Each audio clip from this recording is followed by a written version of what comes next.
Just like Michelangelo into the blue on heavenly wings. Cargo hand bones don't take off, no smoke, no mirror, no strings. I can't take off these dark shades. I can only say how it's too beautiful.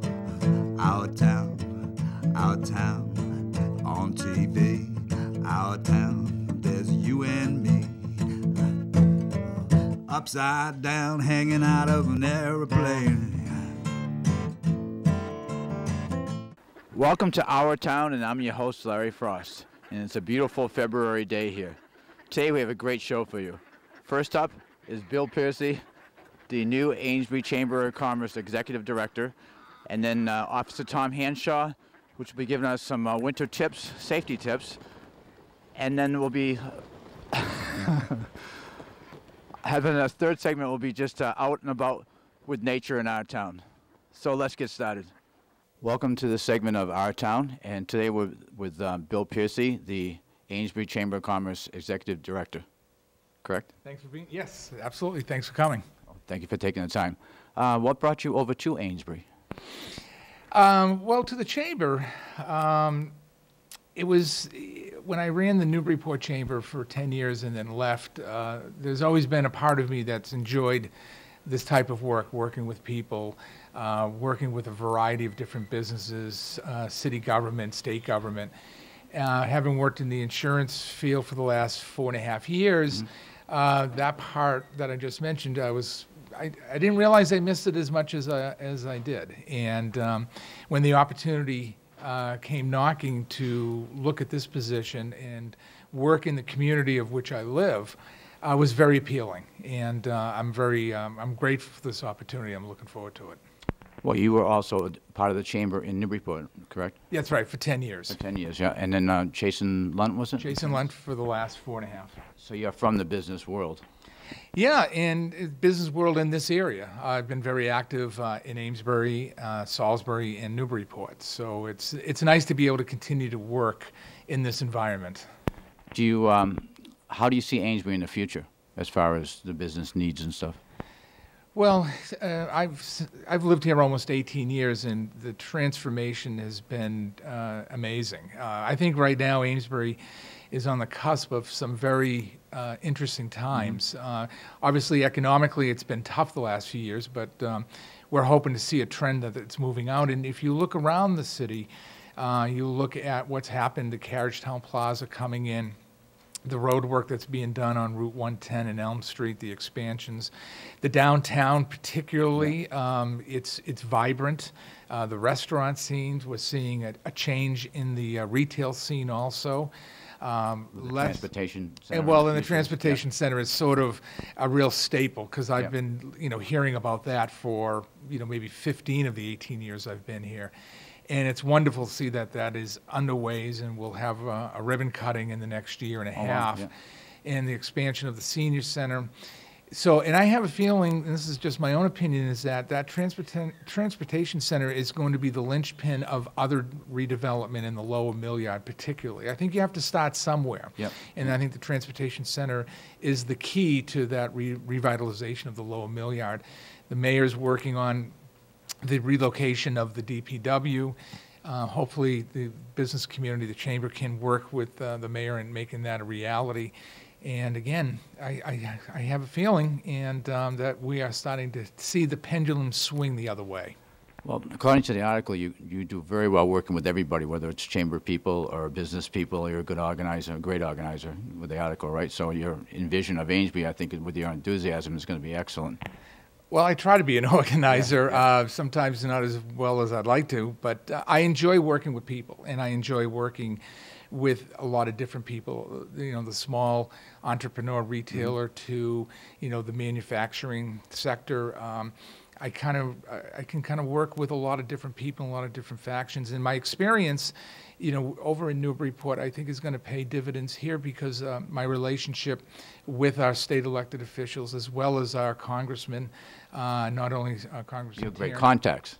I have good contacts. They all remember me, and they've all contacted me saying that they're looking forward to working with Amesbury more so. And so those contacts, I plan on utilizing and taking full advantage of on behalf of the town of Amesbury. Is there anything, upcoming events or anything that you'd like to mention on camera or anything? Sure. We have actually coming up on the 17th of February, we're doing a collaboration with the Salisbury Chamber, informational meeting about healthcare. The state is looking into possibly doing group health insurance plans again through chambers of commerce. And what that means is that small businesses really will have the benefit have a chance of getting some affordable health care, we hope. We're bringing in John Hurst, who is the executive director for the Retail Association of Massachusetts. And he's been the forefront leader on healthcare. And John and I worked together years ago when the state was working on the Commonwealth Health Plan. So John and I have a history together, and it'll be good working with him again. And it's always good working with the Salisbury Chamber and their business community. That's one event happening, and coming up on March 4th, which is a Friday, we have our legislative luncheon, which will be at the Ale House, and that will include Congressman Tierney, State Senator Steve Bedore, and Representative Michael Costello. Excellent. And that's an annual event that the Chamber's been doing, very well attended, and we'll get a real good look at what's happening not only in Washington, but also what's happening in the local economy and what's happening on the state budget side. We're not hearing good things for the upcoming fiscal year 2012, but it looks like beyond that, fiscal year 2013, we're going to start seeing a positive swing. Well, I think if we can just hold our own, if everybody stays positive thinking and tries to chip in what they can do and just hold their own until it gets better, that's a good way to go. There's many that say we've bottomed out and we're climbing out slowly. We're starting to see some unemployment numbers, not only in Massachusetts, but across the country starting to shift slowly. I don't think we're going to see a fast economic turnaround, and we may not want a fast economic turnaround. I think if we can gradually come out of this in the next few years, that's why I think it holds great opportunities for Amesbury. I think we're very fortunate to get someone of your caliber here, between the education and your abilities and stuff, and what I read here and what I hear around town anyway. So I want to thank you. Is there anything personally you want to say about why you like Amesbury and stuff? Well, your family. You have a family. I do. I have two boys. Both have gone to school in the Amesbury school system. One is at the high school. I have a 17-year-old who will be graduating soon and looking at college. I'll never forget the first time I came to Amesbury. I was living with my wife and my son, who at the time was just under a year old. We were living down in Swampscott, and friends of ours said, there's a great little farm we found, and it's up in Amesbury, and it's called Cider Hill. So I said, okay, let's go. And so I remember driving into town, coming down Elm Street into the center of town, taking a right onto Market, and I looked in the downtown, and there wasn't a car to be seen. This was it was either Saturday or Sunday afternoon. And I looked around, and I said, wow, this is a real New England, but where is everybody? And we went out to Cider Hill, and there was this little farm stand, and I don't think the barn was even open at that point. And I remember going up to the top of the hill, and we're picking apples, and I remember looking out over the vista, and it was beautiful. I said, what a great, and I remember my son was on my back in the poncho, and I just remember leaving, and it was the best cider, and still is the best cider, and the best apples. And I said, what a really interesting, cute little town, but geez, there wasn't anything going on in the downtown. And as we started to look at buying our first home, we spent a lot of time up in the Newburyport area, and my wife found a nice little cape on High Street, and the rest is history. Here we are 18 years later, and here I am working in that downtown, which 18 years ago was very barren and quiet, and now it's vibrant, and it's my goal, and I know it's the goal of the board of directors, is to make Amesbury vibrant throughout the whole community. It's a team effort, definitely. Or as Rosemary Warner would say, it takes a village. Yes. Takes a village. Is there a phone number you want to give or anything? You're still looking for people to join? Well, obviously we're looking for people to get involved either through their businesses or if you'd like to volunteer at the chamber. We have a lot of activities and things going on. And you could have more activities if you have more volunteers. Absolutely, the more the merrier. So our number here is 978-388-3178. My email address is Piercey, Piercey, at AmesburyChamber.com. Feel free to reach out, whatever your interest, whatever you'd like to be involved with. I'm sure we could do that. I want to thank you for coming on camera, and please use the show also if you want to get stuff out that you can in a timely manner. It usually takes us a couple of weeks to get it out, but Okay. other than that. So thank you very much. I really wanted to come down here earlier, but we just never quite got to it. I think it was New Year's Eve it became formal.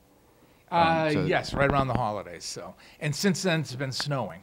So I That's my excuse too. I couldn't get here. It was snowing. This is the first Wednesday, I think, since I've worked here that it hasn't snowed. So, Well, thank you very much. I hope you enjoyed the interview, and we'll go on to the next segment now. Thank you. thank you. Thank you very much. Welcome. In this segment, we're at the Amesbury Police Department to talk with Officer Tom Hanshaw about winter safety tips. How you doing, Tom? Good. Nice to see you again. Larry, good morning. Good morning. Would you like to go over some tips for us for the winter? Sure. This year has definitely been quite a winter. We've had some serious challenges this year that we haven't had in the last couple of years. First of all, because of the amount of snow we had in such a short time. Basically, we had all the snow within the last, say, 3 weeks. So even though this show is going to be airing within a couple of weeks, Towards the end of the month, I'm guessing that we're still going to have plenty of snow on the ground and probably that prospect of more coming. So people basically just have to slow down. If you're out driving around, the roads are very narrow, the intersections are very tough to see in a lot of spots. DPW is doing a round-the-clock job trying to remove the snow and widen the streets and They're doing a great clean job. They were things down up. by my house last night They were, clearing I it bet, down. yeah. They had a whole army out Yep. during the night and removing snow. So they're doing their best, but unfortunately there's just so much and there are so many spots that need to be done. But the easiest thing for people to do is just slow down, and that way you can see the cars that are trying to inch out of the intersections. Because everybody has to inch out right now anyways. Absolutely. Yep. Yeah, it's very, very dangerous. Another thought, too, is pedestrians. We did a kind of a big media blitz a couple weeks ago about asking people to shovel their sidewalks, and then we were buried. There are some sidewalks that have 7-8 feet of snow piled atop of them. My mom has to be done. Well, it's Sorry. almost impossible, and we realize that. And that's why we said right from the beginning that we weren't going to be giving out tickets or fines or anything like that. But as hopefully it does melt, then people will be able to get into the sidewalks. But right now the pedestrians are in the road. So you've got to really be careful about that. You know, we ask pedestrians to walk against traffic so they can see what's coming. With brighter clothes oncoming. or something like that. Also Brighter probably, clothes, yeah. Not across from each other, but in lines. Right. Yep. Avoid being out at night because it's even more difficult for people to see at nighttime. So that's we're just trying to get those messages out to people. Now, how about the amount of snow? Is there any type of thing that's set up in town where people can get somebody to help shoveling or something like that? There is the Senior Center this year, which you can reach Ann Mary at 978-388-8138. That's the Senior Center, and they have, I believe, a database of people, volunteers that are available for seniors who can't shovel. And as we do get into the latter part of February, March, the sun is warmer and the snow is going to be heavier. Yep. So as we do get snowfall, it's not going to be that fluffy stuff that's fairly easy to move. So you've got to be aware if you have health conditions that you don't want to be lifting that kind of snow. And you probably have more puddles and stuff to deal with, maybe pumps in the cellar or different issues that will be coming up. We're hoping for a gradual melt-off of this snow so that we don't have this flooding like we've had in the past. 2006, 1996, we had terrible flooding, and we are hoping that that's not going to be the case this year. But you have to be aware, too, of the puddles, the potholes. Mother Nature's great. You get the nice warm sunshine, but that it's like the potholes are popping up like flowers. So you've got to really be careful of where you're going. Now, the other two areas to cover, kind of about the same, would be recently had some issues with some roofing being clean and who to choose. Is there anywhere we can go to get a reliable person to do that? Yeah, what you've got to do is you've got to do your homework. Yeah. You've got to be very wary of anyone that comes knocking at your door offering to provide any kind of service, whether it be run errands, shovel your driveway, clean off your roof. The days where young kids would go door to door, unfortunately, you don't see too much of that anymore. So, but if you get an adult that comes to your door who points out a problem and says you need to have this addressed, first of all, make sure it needs to be addressed. Yep. Don't take someone else's word for it. Then if you do have to hire a contractor, get a couple estimates, check the phone book, get some and if possible, even somebody that they've worked for. Right. Get references. Absolutely. Make Yep. sure that they've got satisfied customers. The Better Business Bureau is another good resource to use. The Building Inspectors Department here in town. That way you get some idea of if these people are reputable or not. Well, I had two people ask me the other day on a pickup truck whether they were good or not. I'm not sure, but the point was I started thinking, well, today with liability for insurance and stuff, you can't just offer that's a right. friend to do it because if something Sure. happens and it goes back to your home insurance. You've got to make sure these people are licensed and Yep. insured Yep. because there is that possibility. One of the other scams that's very popular is somebody will be out there doing work on your property and then claim that they were injured. Oh, yeah. And in order to say, oh, geez, so I don't have to sue you and go through your insurance, why don't you just give me X number of dollars? We've had a few cases where people have fallen for that, where it's a That's an easy one to fall for, though. Absolutely. I mean, you're just trying to help absolutely. some friend out or Sure. something like that, and all of a sudden, Yeah. bang. Yeah. And you think that the person may have actually been injured, and the last thing you want to do is have a lawsuit filed against you, and that's all those things that are going through your mind. It's scary. People are seeing on the television about roof collapses and dangers like that, people falling off of roofs. So you certainly don't want to go up there yourself if you're not prepared. Well, that's another thing I was thinking of, too, as we were talking, was the damage that may be done by these storms. Is there some local people or go through the senior center maybe to check out, Right. have your house checked in the springtime because you don't know Sure. the damage that really happened during the winter. Right, and that's probably a good case to get a reputable contractor. If you've got leaks, obviously, that means there's a problem. Yeah. So you've got to have that checked, but you also have to make sure that people aren't up there doing more damage than has already happened. Just walking So- on a roof or anything like Sure. that could cause damage. Right. Yeah. And a lot of people have the shingles, and if now all of a sudden people get up there and they just go away and pull shingles off or put holes in rubber roofing, that's going to lead to more problems. So the best bet is contact the insurance company. Everyone pays home insurance or renter's insurance. Yep. Get them involved, and not to use a pun, but they're being flooded right now with business. You're good. So they're busy, but they know what to do and they know how to help you out, and that's what you pay them the premiums for. And this is not really tips for the winter, but is there any funding or anybody that should be calling people from the police or anything at this time that you know of, or if anybody calling asking for money and stuff is probably not real at the moment? Right, and it's sure the solicitations over the phone for donations and things. One thing about the Amesbury Police Officers Association, which is the charitable organization here in town, we do not call people on the telephone. Okay. So if you have any So calls, you guys know that. Yep. If you get a call from someone and they throw out the word police, that's a very common thing Even that if happens. they say Amesbury Police, it's not. Right. Okay. If they claim that some of the money is going to us, it's not. Okay. So be aware of that. If you get a phone call, disregard it. What we do is we send our correspondence out via mail, and just out to the general mail. So you'll actually get something in the post office that'll have everything explained on it, what's going on, and what we're doing. We're actually looking at in the springtime to do a fundraiser up at the sports park. Okay, Plans yeah. are in the works for that right now. I believe in May, when the snow hopefully will be gone off the hill up there. When they open up their summer tubing season. We're going to have the plans are to have a family day up there where we have a lot of different events Maybe going like on. a mudsliding thing this year. With It all the very water. well could be. With all the water we Right. got there. Sure. Does this increase any water levels like up here to the Attitash or anything like that with all the snow this year? Well, Anybody it's talk about certainly that? going to. Yeah, Yeah. we've seen in the past Lake Gardner and even Lake Attitash, the Powell River, be affected by the amount of precipitation we have during the Yeah. winter, followed by a heavy rainfall in the spring. So again, we're cautiously watching the Oh, yeah, forecasts yeah.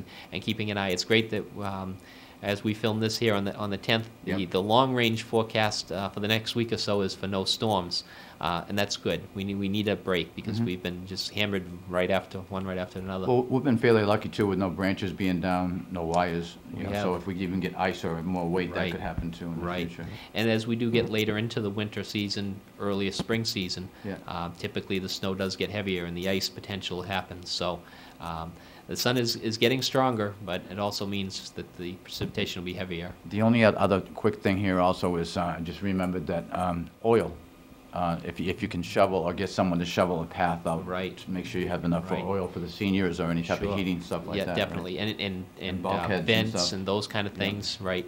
And we've got some places that have drifts of several feet, Yeah, and yeah. so it's very difficult. But you've got to keep some paths open like that, sure. And then check your fire alarms or anything like that. Make sure all that stuff's safe. Right. Right. Well, we're coming up within a month on turning the clocks ahead. Yep, yep. Great reminder to check those batteries, make sure everything's in working order. Carbon monoxide detectors are very the word I was important. trying to think You're of. Right. That's a very important thing right That's now. why I have you on the See? show. yeah, we work together there. Sure. Thank you very much, Tommy. We haven't had Tom for a long time. He's Officer Tom Hanshaw, excuse me, and he's really been the communication between the civilians and the police force for like the last 4 years now. So, and I want to thank you for such a great job you do. Anytime. Thank you very much. And we'll be having more information soon too. The Relay for Life has started planning for Yep. that for this year. This year's going to be held in August, so we'll be doing things a little sooner this year, but for the American Cancer Society, so we'll be keeping that in mind. And Stephanie McCowan's going to come on the show and also give some updates, some other fundraisers that will be legal. So we'll That's be right. able to work with that. Okay. Yeah, Stephanie's taken over this year with Donna as co-chairs, Yep. which is great. We get some new people involved there. I'm very excited about the prospects of it being another great year. We are also. Thank you very much. All right, thanks, Larry. Off to the news segment.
Well, that's it for today's show. I hope you enjoyed it.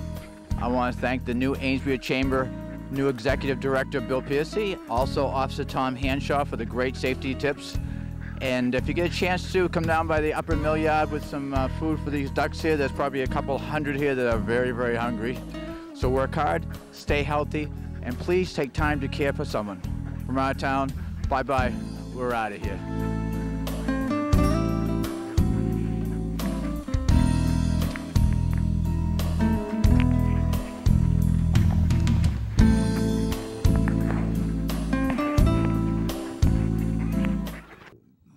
Just like Michelangelo into the blue on heavenly wings. Cargo ham bones don't take off, no smoke, no mirror, no strings.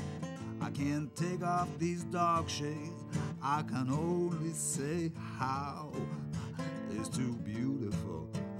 Our town on TV, our town. There's you and me, upside down, hanging out of an airplane.